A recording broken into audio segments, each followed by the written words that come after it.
Hey there, I'm Kibiri Foxx, and today I'm going to teach you how to do battle damage the way that I do it. Now, just a disclaimer before we start here. Just because this is the way that I do it does not mean that it's the correct way, or the best way for you to do it, or the best way for your friends to do it, or the best way in general. It just means that it's the way that I do it, and it works well, and in the end, it looks good, and it makes me happy. And that's the big key to everything you do. Does it make you happy? If it does, then mission accomplished. So if you remember, once upon a time I did do a tutorial on how to do this, and it was 30 minutes long. Only 5 minutes of that actually was a tutorial. The rest of the 25 minutes was me rambling on like I am right now. So part of this goal is to make these not 30 minutes long and make them short. So to go ahead and begin today's tutorial on battle damage. I've taught a lot of people how to do this, a few of which have went on to claim it as their own, and also learn how to walk on water. So I've decided, let's go ahead and make this quick and painless. What you will need today is a paintbrush. Now you don't have to destroy the paintbrush to make it work correctly. You'll take it and you'll chop off most of the paintbrush so it's just the stiff bristles. You want that. You also need a silver paint pen. I strongly suggest Krylon paint pens. Even though I hate Krylon as a paint, their paint pens are the best. The other ones are just too watery. You will also need black acrylic paint, which will be for some of the detail. You also need flat black spray paint. I use Rust-Oleum. That stuff rocks. And you also need steel wool. This is 4-0 steel wool. It works really well for me. You can also use 2-0 or 3-0. The more zeros you go up, the more of a polished look you get. The less of the zeros, the more rough it gets. Most people know that, but always have to just define it. Now, this technique I came up with, this is many years in the making. I've gotten a few different pointers from some good friends. Like, for example, my friend Seth Duncan showed me how to do this cool thing with the steel wool to get to look even cooler. So, since I believe in giving credit to those who create things or modify things and not stealing other people's work, Seth Duncan, hats off to you, buddy. He's also the guy who designed my Destroyer helmet. So, which I shouldn't say mine, because technically it's his face. But anyways, continue on. Today we're going to make something like this. This right here is actually a Jotocast shoulder bell for Jamie Snell. Surprise, Jamie. We're not doing it in color, though. We're actually going to do it in silver, because I had silver paint. So I have a piece of cincher here. I've already done all the paint work, too. As you can see, whoa, color change. It's very metally and such. So what you will need is you'll need some black acrylic paint, which I've already put into a little dab, because this is like a cooking show. Everything's already pre-made and happy. So I get over here, get a little dab on the end. Now the key thing to remember, as I tell everybody, is imperfection is perfection. Not saying that perfection's not correct. What it means is that in nature, things do not happen symmetrically. At the same time, you get hit on the shoulder and say, you don't get hit on this shoulder in the same exact place. Battle damage, good way to think about is where things rub, where you're more likely to get hit or bump up against things and stuff like that.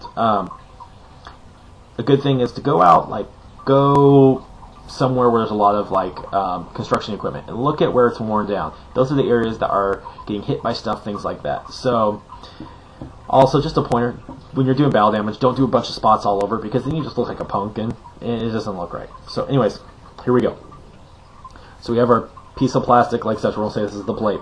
You have your little black dabs of acrylic paint on the end here. Now what you're going to do is very lightly, let's go ahead and, I usually do little dots and kind of dabble and kind of vibrate your hand like such, because then what you do is you get what kind of looks like that.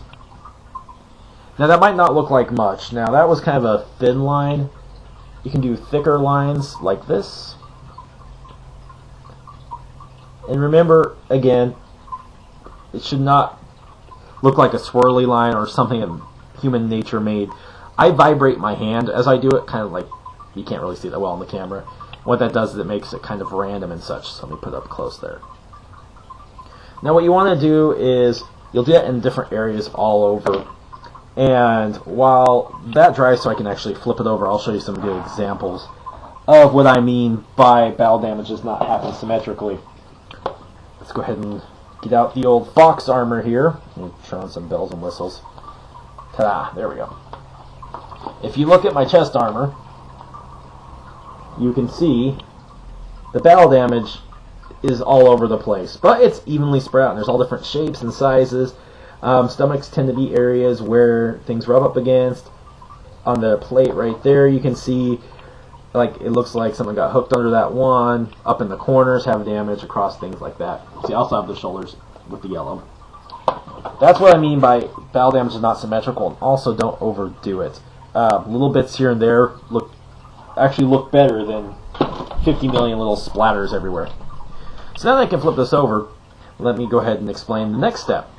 What you want to do then is get your black spray paint, and you want to, from about a foot away, mist. And with that misting, you'll come out to something like this. Now, if you remember, originally it looked like this. You want to really mute out the color. Now, once it's muted out, you wait for that to dry. Just a reminder when you're doing this, you want to make sure that your paint that you've painted under it is a flat coat. When I mean flat coat, I don't mean like not gloss or anything like that. I mean it's actually laid down flat, because any ripples, any divots you have, this black's going to stay in there, and it's going to hang on to there, and you won't be able to get rid of it. So once that's dried, what you will then do is you will take your steel wool like such, and you will go ahead and you want to do a circular motion. That's usually the best case on here. And again, let me say, imperfection is perfection. And you will actually put a little bit of pressure on it, and you'll start rubbing it. Now, I will show you a cool technique here. Actually, as I show you right now, see, as it's rubbed off a little bit there, you already have some coolness going on. So we'll go like this. Now, what you want to do is you want to make sure that around your black, I'm just going to call them gouges, that you leave a little bit, because this black's actually going to complement your battle damage. So we'll go like this. And you do have to put a little bit of pressure on it as you're doing it, or else it totally does not come out right.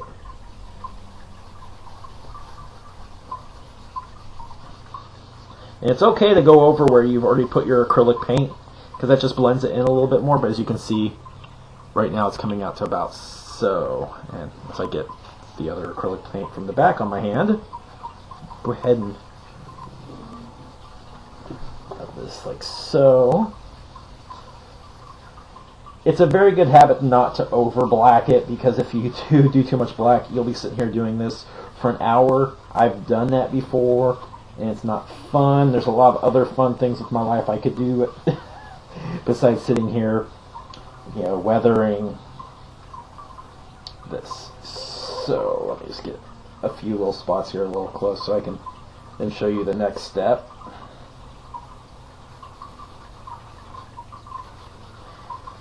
And the nice thing about this is that you really do get kind of an uneven control of it, which is nice. So that right there is what I just did in that short period of time. So you have your black acrylic paint, everything on there. Originally looked like that. Well, minus my fingerprint. So now you have this. Everything's dry.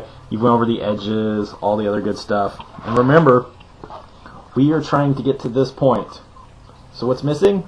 Silver again.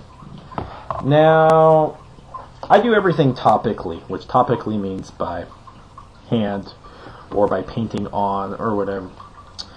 I guess that's the definition. So what I didn't do is I take a silver paint pen, I make sure it's nice and wet and gooey, has lots of paint on the end. These things don't necessarily have the best long life.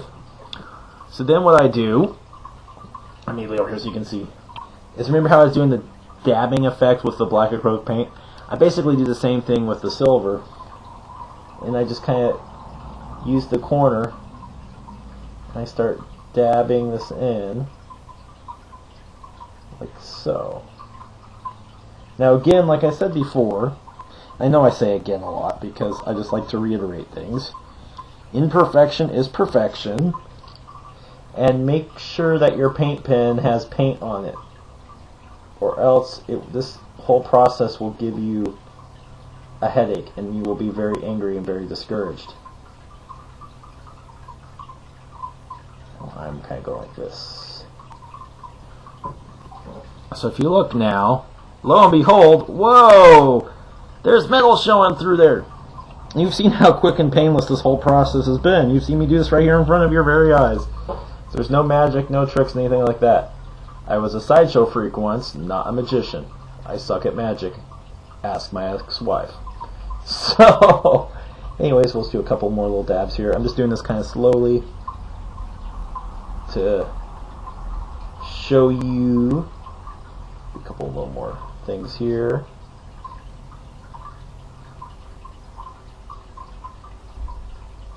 Like so. So lo and behold, there we go. That right there is how you do it the way I do it. That's exactly how I do it, actually. That's actually about as fast as I do. Actually, that's a little slower than the way I do it. If you have any questions, feel free to email me. I am always happy to explain it and such. And I hope you've learned something today. I know it was quick. That's what she said. Anyways, have a great evening, day, morning, whatever. And